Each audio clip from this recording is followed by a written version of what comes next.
मित्रांनो, तुमचं पुन्हा एकदा GB स्टोरी टेलर या यूट्यूब चॅनलवर स्वागत आहे. आजच्या आपल्या गोष्टीचं नाव आहे तो कोण होता. लेखक कुमार.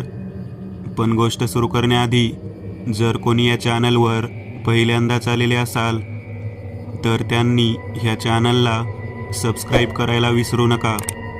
चला तर मग अजिबात वेळ न घालवता गोष्टीला सुरुवात करूया.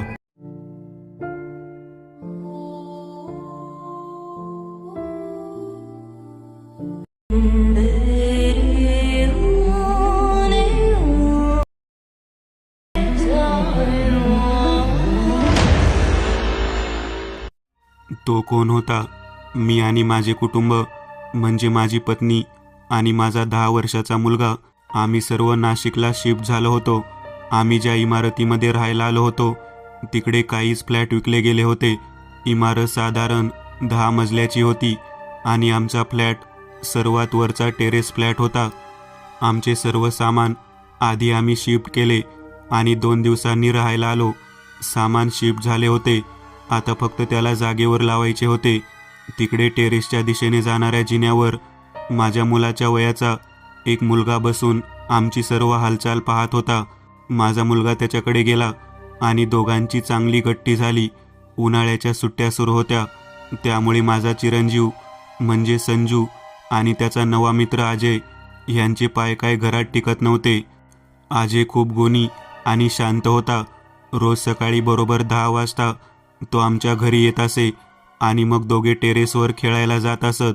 दुपारी अजय संजूला घरी सोडून त्याच्या घरी जात असे. मला फक्त एवढे माहीत होते की अजय 5व्या माळ्यावर राहणाऱ्या मोरे ह्यांचा मुलगा आहे आणि संजूचा बेस्ट फ्रेंड.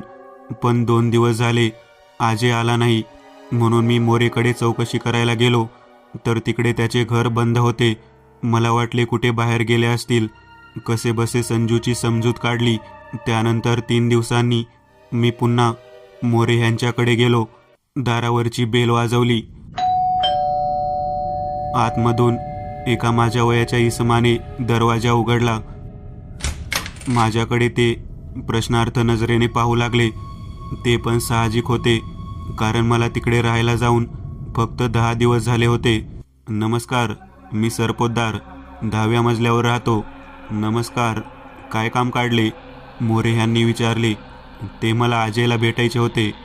काय आहे ना, खूप दिवस झाले तो आला नाही माझ्या मुलासोबत खेळायला, म्हणून त्याला पाहायला आलो आहे. मी हसत म्हणालो. तसे त्यांचा चेहरा थोडा गंभीर झाला. अजय आणि तुमच्या मुलासोबत खेळतो? नाही सरपोतदार, तुम्हाला काही गैरसमज झाला असेल. हे शक्य नाही. अजय कसा येऊ शकतो? मोरे चिडून म्हणाले. म्हणजे का नाही येऊ शकत? मी चिडून विचारले. जेव्हा त्यांनी जे काही सांगितले त्याने माझ्या पायाखालची जमीन सरकली आणि भीतीची एक थंड लाट अंग शहारून गेली. अजयला मरून 1 वर्ष झाले होते. इमारतीच्या टेरेसवर खेळत असताना वायरमध्ये पाय अडकून त्याचा तोल गेला आणि तो 10 मजल्याच्या इमारतीवरून खाली कोसळला होता. आताच 5 दिवसांपूर्वी मोरे कुटुंब अजयचे वर्षश्राद्ध करून काशीवरून आले होते. मग जो माझ्या मुलासोबत खेळत होता तो कोण होता? मी घरी गेलो आणि सुन्न डोक्याने बसलो होतो.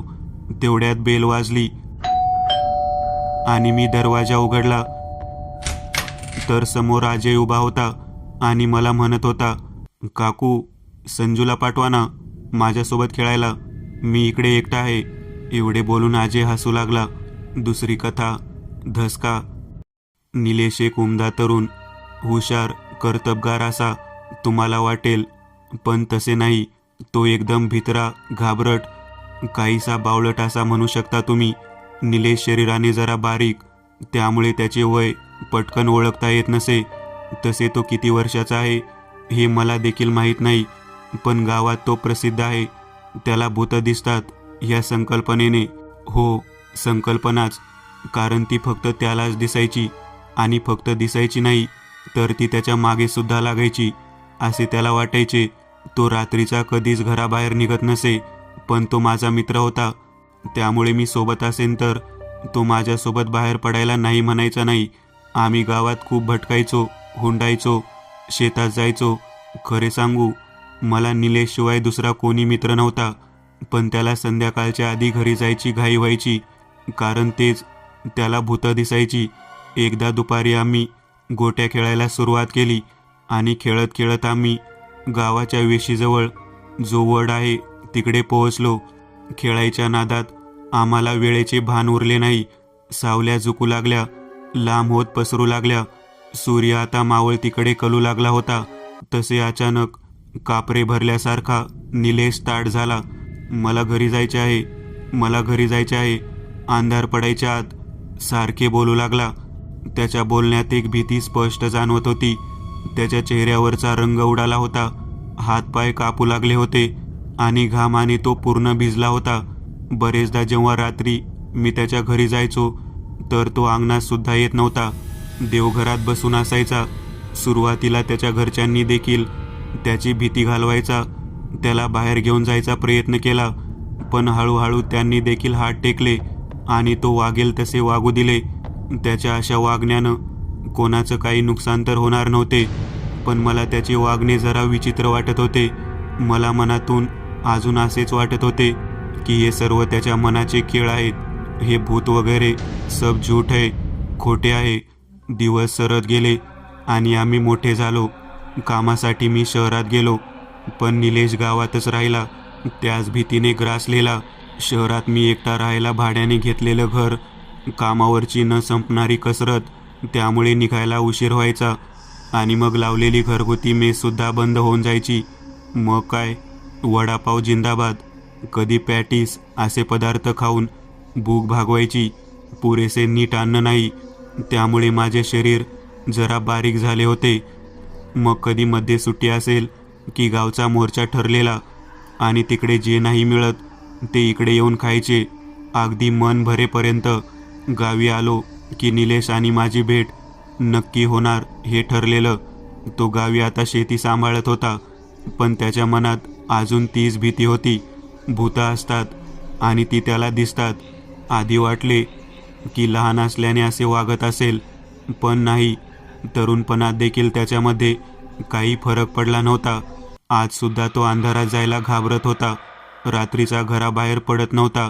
एकदा मला चांगली 4 दिवस लागून सुट्टी मिळाली. दिवाळी होती त्यावेळी. सुट्टी म्हणून मी गावी आलो, आराम केला. फराळ, घरचे जेवण, अगदी चंगळ सुरू होती माझी.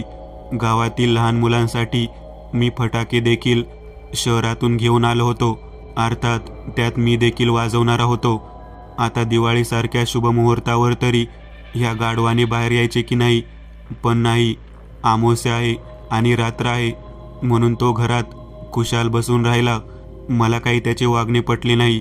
लहान असताना भीतीपोटी तो बोलत असेल की भूतं असतात आणि हे मला खरे वाटले, पण असेल. पण आता त्याचे हे वागणे मला पोरकटपणाचे वाटू लागले होते. तो जर असाच राहिला तर त्याचे पुढे काय होईल हा विचार माझ्या डोक्यात घुमू लागला. मग त्याला जे वाटतं ना की भूतं असते ते साप खोटे आहे आणि मी हे त्याला पटवून देईन, असा विडा मी उचलला आणि त्यासाठी मी एक योजना आखली. माझे तालुक्याच्या गावाला काम आहे आणि आपण अंधार पडायच्या आत परत फिरू, असे आश्वासन देऊन त्याला माझ्यासोबत घेऊन निघालो. पण माझ्या मनात वेगळाच खेळ सुरू होता. त्याला काही झाले तरी आज रात्री उशिरा घरी घेऊन जायचे आणि त्याला हे सिद्ध करायचे की हे सर्व जे काही तो सांगतो की भूत असते आणि ते त्याला दिसते हे सर्व खोटे आहे. खरे तर त्याला घेऊन मला उद्याच बाहेर पडायचे होते, पण अचानक माझ्या छातीमध्ये दुखू लागले.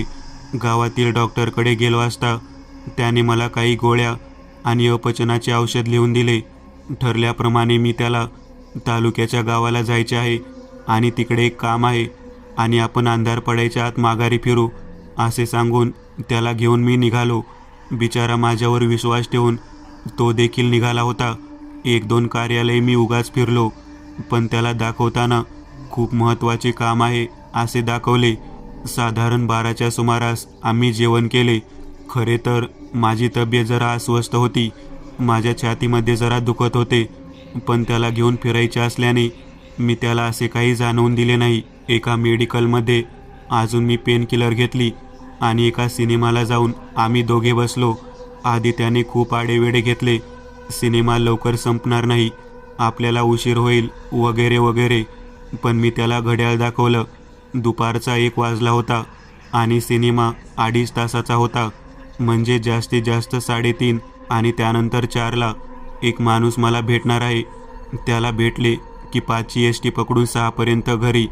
खरे तर 6सुद्धा त्याच्या दृष्टीने खूप होते, पण तो माझ्यासाठी कसाबसा तयार झाला. सिनेमा झाला, चहा पाणी झाले. त्यात 5 कसे वाजले हे मला समजले नव्हते, पण निलेश मात्र घड्याळावर लक्ष ठेवून होता. 5 वाजता त्याच्या जीवाची घालमेल सुरू झाली. कधी येणार तुला भेटणारा माणूस, म्हणून तो मागे लागला होता. पण मी त्याला, आता येतो आहे, त्याला उशीर झाला असेल, माझे खूप महत्त्वाचे काम आहे, पैशाचा व्यवहार आहे, असे काही बाई कारण देऊन अजून उशीर करत होतो. हळूहळू अंधार पडू लागला, तसे निलेशच्या जीवाची घालमेल वाढू लागली. आम्ही एक बागेत जाऊन बसलो. तिकडे बऱ्यापैकी गर्दी होती, पण ती देखील आता हळूहळू कमी होऊ लागली होती. निलेश मात्र पुरता वैतागला होता. त्याला जायचे होते. 1-2 वेळा तो निघाला देखील होता, पण अंधार आणि थंडीने रस्ते देखील जरा सामसूम होऊ लागल्याने भीतीनं त्याची पावले उठत नव्हती. रात्री 8:30च्या सुमारास मी खोटा फोन करून त्या माणसाला झोपवले. तुम्ही न आल्याने माझे किती नुकसान झाले, शिवाय माझ्या मित्राला देखील उशीर झाला घरी जायला. पण त्याने निलेशचे समाधान झाले नाही. त्याला घरी जायचे होते आणि खूप उशीरसुद्धा झाला होता. त्याच्या दृष्टीने मला उशीरपर्यंत भटकायची सवय शहरात लागली होती. आम्ही निघालो. तसे मला लघुशंकेला जायचे आहे असे कारण सांगून तिकडे बागेतच एका बाजूला जरा अंधारात एक लघुशंका केंद्र केले होते. तिकडचा फिकट पिवळा दिवा चरचरून पेटत होता. आतमध्ये लघवीचा तोच डोळे आणि नाकाला त्रास देणारा वास येत होता. ओली, थोडी शेवाळलेली फरशीवरून मी आत प्रवेश केला. तिकडे जाऊन मी हलका झालो. तोवर निलेश एका दिव्याच्या खाली त्या दिव्याच्या खांबाला धरून उभा होता. मी जाऊन आलो तसे त्याला देखील जावेसे वाटू लागले, पण अंधार असल्याने त्याची हिंमत होत नव्हती. मी त्याच्यासोबत येतो असे सांगून मी आणि तो दोघे गेलो. मी तिकडे काही अंतरावर उभा राहिलो आणि तो आत गेला. आधीच घाबरलेल्याला घाबरवायला अजून मजा येते, ह्या तत्वाने मी वेगवेगळे आवाज बाहेर काढू लागलो. तसे निलेश जोरात ओरडला. खाडकन दरवाजा वाजला. मला वाटले की निलेश घाबरून आत पडला की काय. नंतर वाटले की भीतीने त्याने स्वतःला बंद करून घेतले असेल. मी काही क्षण त्याची वाट पाहिली आणि त्याला बाहेरून आवाज दिला. मी आत प्रवेश करणार तेवढ्यात आतून कडी उघडण्याचा आवाज आला आणि निलेश बाहेर आला. माझ्यासमोर निलेश हसत उभा होता. त्यावर त्याला, काय झाले, तू घाबरलास का, असे विचारताच त्याने फक्त एक स्मित करून नकारात मान हलवली आणि आम्ही दोघे बाहेर पडलो. चल निलेश, आपण घरी जाऊ, तुला उशीर होतो आहे ना आणि भीती पण वाटत आहे ना, मी त्याला विचारले. त्यावर त्याने पुन्हा एक स्मित केलं आणि म्हणाला, भीती आणि मला आणि ती कशाची, आता कितीही उशीर झाला तरी फरक पडत नाही, कारण माझी भीती पळून गेली आहे. बोलून तो हसू लागला. त्याचे बोलणे मला काही समजले नाही, म्हणून मी त्याच्याकडे पाहिले. तसे खरंच त्याच्या चेहऱ्यावर जी मगाशी भीती होती तिचा लवलेश देखील नव्हता. अगदी प्रसन्न चेहरा होता त्याचा. तू मगाशी घाबरला नाही, तो आवाज मी काढला तेव्हा, मी पुन्हा विचारले. ज्यावर त्याने फक्त नकारात मान डोलावली. कुमार, तुला माहीत आहे का, तू माझे ना एक मोठे काम केले आहेस. तो माझ्याकडे पाहा स्मित करत म्हणाला. मी आणि मोठे काम, ते काय? आणि मी आश्चर्याने विचारले. तू माझी भूत दिसायची भीती कायमची घालवून टाकली. तो एका बाकावर बसत म्हणाला.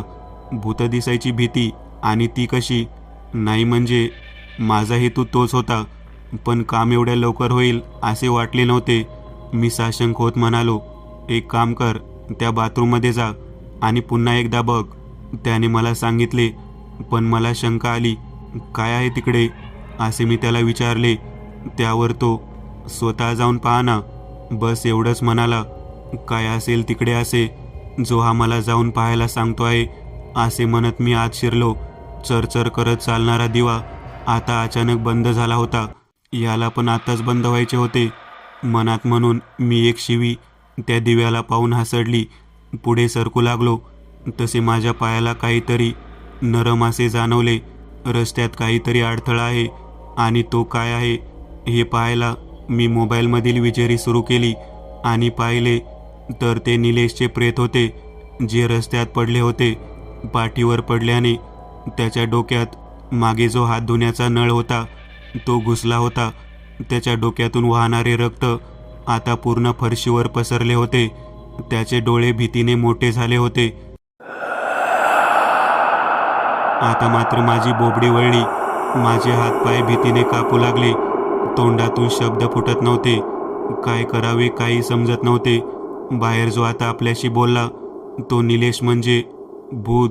मी घाबरून मागे वळलो तर मागे निलेश हसत उभा विजेरीच्या प्रकाशात मला दिसला आणि माझ्याकडे पाहून हसत म्हणाला, अरे पळतोस कुठे? माझी अशी अवस्था कोणामुळे झाली आहे माहीत आहे का?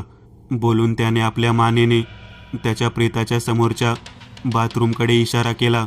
तसे मी घाबरत आत प्रकाश टाकला आणि भीतीचा ढोस आता डबल झाला, कारण आत माझेच प्रेत आस्थाव्यस्त पडले होते. माझा उजवा हात माझ्या डाव्या छातीवर हृदयाजवळ घट्ट धरून होता. चेहरा वेदनेने आक्रसून गेला होता. कदाचित हृदयविकाराचा तीव्र झटका आला आणि मी त्यात गेलो असेन. माझ्या डोक्यात हा विचार झटकन आला. म्हणजे मी पुटपुटलो त्यावर. हो, आणि तेही माझ्या आधी. आता समजले का? मला भूतं खरंच दिसतात. निलेश हसून म्हणाला, काही लोक अजून म्हणतात की भूत वगैरे सब झूट आहे. एकदा त्या बागेला नक्की भेट द्या, म्हणजे आम्ही तुमची भेट घेऊन हा गैरसमज दूर करू. काय येताय ना मग? मित्रांनो, आज पुरतं एवढंच. तुम्हाला जर काही गोष्ट आवडली असेल तर नक्की लाईक करा. तुमच्यापैकी बरेचसे जण व्हिडिओ लाईक न करताच पळून जातात, पण हा जर व्हिडिओ तुम्ही लाईक केला तर मला जरा बरं वाटेल आणि असेच भारी भारी व्हिडिओ बनवायची माझ्यात एनर्जी येईल. त्यामुळे नक्की लाईक करा. आणि अजूनही कोणी या चॅनलला सबस्क्राईब केलेलं नसाल तर लगेच सबस्क्राईब करून टाका. आणि बाजूची घंटी ती मात्र दाबायला विसरू नका. देवाची घंटी आहे ती. चला तर मग पुन्हा भेटूया अशीच एक आगळी वेगळी गोष्ट घेऊन पुढच्या